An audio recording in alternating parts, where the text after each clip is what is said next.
Assalamualaikum warahmatullahi wabarakatuh. Selamat pagi anak-anak.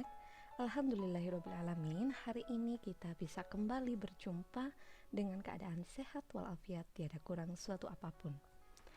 Hari ini kita akan memasuki pembelajaran tema 2, subtema 1, pembelajaran yang ketiga. Nah, sebelum kita memulai pembelajaran hari ini, kita coba untuk mengingat kembali dulu yuk. Di pertemuan sebelumnya kita sudah berkenalan dengan dongeng.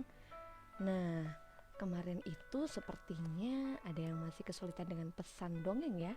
Pesan atau yang biasa kita sebut dengan amanat juga, itu adalah segala pesan yang ingin disampaikan oleh penulis melalui cerita yang ditulisnya.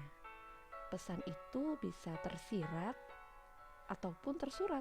Artinya tersirat itu tidak ditampakkan dalam teks di dongeng tersebut, dan secara tersurat itu artinya tertulis. Nah, kemarin itu dongengnya tentang pengembara dan sebuah pohon. Jadi ceritanya adalah ada dua orang pengembara di lahan yang tandus merasa kepanasan. Lalu ketika tidak lama berjalan, mereka menemukan sebuah pohon besar. Dengan gembira keduanya berteduh di bawah sinar mata dari teriknya sinar matahari di bawah pohon besar tersebut. Tetapi saat mereka duduk santai, ada yang menyeletuk mengatakan bahwa pohon yang mereka tempati saat itu tidak berguna karena tidak memiliki buah. Lantas pohon berkata, "Hai kamu manusia, tidak tahu terima kasih. Kamu datang dan bernaung di bawah daun-daunku. Kamu berteduh, tapi kamu menyebutku tidak berguna." Nah, dari itu bisa kita simpulkan ya, pesan yang tersirat adalah bahwa setiap makhluk hidup itu pasti memiliki kelebihan-kelebihan yang tidak bisa dimiliki, yang mungkin tidak dimiliki oleh makhluk yang lain. Ada kurang dan ada lebihnya lah ya. Nah, dari itu kita juga bisa menghubungkan dengan materi selanjutnya, yaitu berkaitan dengan rasa terima kasih atau bersyukur. Karena pohon tadi nyatanya meski tidak berbuah, tetapi bisa memberikan manfaat untuk manusia itu berteduh kan ya. Nah, untuk yang ketiga adalah untuk pertukaran pada penjumlahan. Budi rasa ini sudah bisa semua ya. Oke, kita lanjut. Untuk garis pembelajaran pada hari ini, yang pertama kita akan berkenalan dengan tomat. Yang kedua adalah lagu tomat. Ini lagu anak-anak ya. Yang ketiga ada kita mengenal kelapa. Yang keempat ada dongeng asal mula kelapa. Dan yang terakhir di matematika ada pertukaran penjumlahan. Nah, yang pertama kita mengenal tomat dulu. Di mana tomat ini adalah tanaman yang berusia singkat. Panjangnya kisaran 1 sampai dengan 3 meter. Ada berbagai jenis tomat ya. Ada tomat sayur, ada pula tomat buah. Banyak sekali manfaat dari tomat. Bisa digunakan untuk bahan makanan baik sayur-sayuran, atau mungkin diolah jadi jus. Ada juga yang untuk kecantikan loh. Nah, sekarang kita kenalan dengan lagu tomat. Ini sudah Buria siapkan untuk videonya dengan notasinya, nanti disimak ya.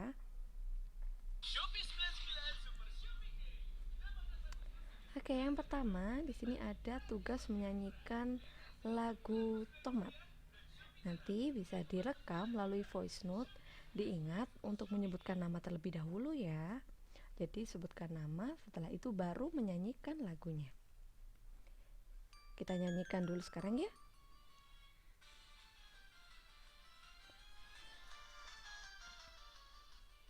Ada yang muda, ada pula yang tua.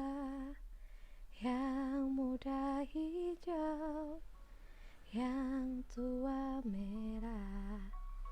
Tomat, tomat, tomat, itulah namanya.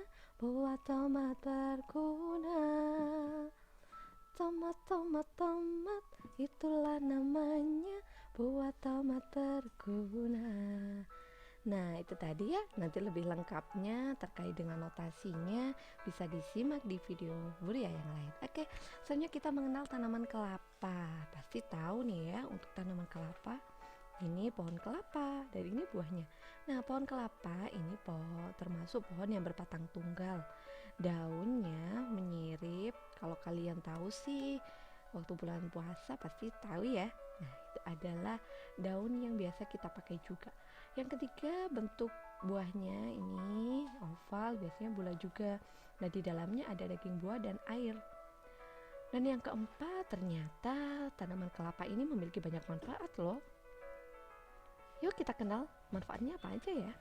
Dari daging buah ini bermanfaat untuk membuat santan, untuk memasak. Dari air kelapa ini biasanya untuk pengobatan juga bisa ya. Yang ketiga ini ada daun kelapa ya, biasa kita gunakan untuk ketupat. Terus ada tempurung kelapa untuk hiasan, untuk kreasi seperti itu ya. Nah yang ketiga selanjutnya ada sabut kelapa. Sabut kelapa juga banyak olahannya, ada yang dibuat sapu, ada pula yang dibuat media tanam, ada pula untuk pot itu ada juga, sempat lihat ya dulu. Oke, ini ada bunga kelapa. Bunga kelapa ini ternyata bermanfaat untuk obat-obatan juga. Nah, batang kelapa dan batang kelapa ini bisa digunakan juga untuk bahan bangunan, tapi sih memang tidak sekuat kayu ya. Oke, coba sekarang kalian buka halaman 21 sampai dengan 22. Di sini ada dongeng dengan judul Asal Mula Buah Kelapa. Buya bacakan ya. Seorang laki-laki mendaki gunung yang tinggi. Ia ingin mengunjungi penyihir sakti. Penyihir sakti mempersilahkan laki-laki itu masuk ke pondoknya. Wahai penyihir sakti, ada sesuatu yang ingin kumohon darimu, kata laki-laki itu sambil menunduk dengan hormat. Aku ingin diberi sesuatu olehmu, agar aku menjadi seseorang yang sangat berguna bagi setiap orang. Permintaanmu cukup bagus, sahut penyihir sakti. Ia mengeluarkan sebuah kotak hijau kecil dan dia berkata, kau baru boleh membukanya jika kau sudah tiba di rumah. Laki-laki itu menerima kotak hijau tersebut dengan perasaan gembira. Setelah mengucapkan terima kasih, dia berjalan menuruni gunung. Di tengah perjalanan, dia tergoda untuk membuka kotak hijau itu. Ia ingin melihat apa isinya, namun ia tidak jadi membukanya. Saat ia ingat pada pesan penyihir sakti, ketika tiba di kaki gunung, lagi-lagi dia tergoda, ingin melihat isi kotak hijau tersebut. Ia lalu membuka kotak hijau itu. Tiba-tiba laki-laki itu berubah menjadi pohon yang daunnya panjang dan buahnya besar-besar. Terdengar suara penyihir sakti dari puncak gunung. Karena kau tak mematuhi kata-kataku, kau berubah menjadi pohon kelapa. Namun permohonanmu tetap terkabul. Kau sangat berguna. Tiap bagian darimu berguna bagi manusia. Daunmu, buahmu, dan batangmu dapat dimanfaatkan manusia. Sejak saat itu, pohon kelapa cepat berkembang biak, sehingga bisa dijumpai di mana-mana. Orang menghargai pohon kelapa karena banyak gunanya. Nah, demikian tadi ya dongeng asal mula buah kelapa. Nanti bisa coba dibaca lagi ya. Bacakan untuk orang tua kalian, oke? Nah, untuk tugas yang kedua di sini melanjutkan yang kemarin, menentukan pesan dongeng asal mula buah kelapa. Bisa langsung ditulis di tema tugas. Pastikan untuk membaca terlebih dahulu dan mengira-ngira atau menangkap kira-kira ini pesannya apa ya. Nanti bisa didiskusikan dulu ya. Nah, untuk tugas yang ketiga di sini ada pertukaran pada penjumlahan. Bisa kalian lihat di halaman 25. Di situ ada 10 soal. Ini tinggal mengisi pada bagian titik-titik saja, tidak perlu dihitung. Tapi boleh sih dihitung untuk membuktikan apakah betul pertukaran tersebut hasilnya sama ya. Oke, bisa langsung dikerjakan di matematika tugas. Oke, demikian tadi yang bisa Bria sampaikan. Apabila nanti ada yang masih bingung, ada yang kurang jelas, bisa langsung ditanyakan via grup WA ya. Oke, Bria tutup. Wabillahi taufik wal hidayah. Wassalamualaikum warahmatullahi wabarakatuh.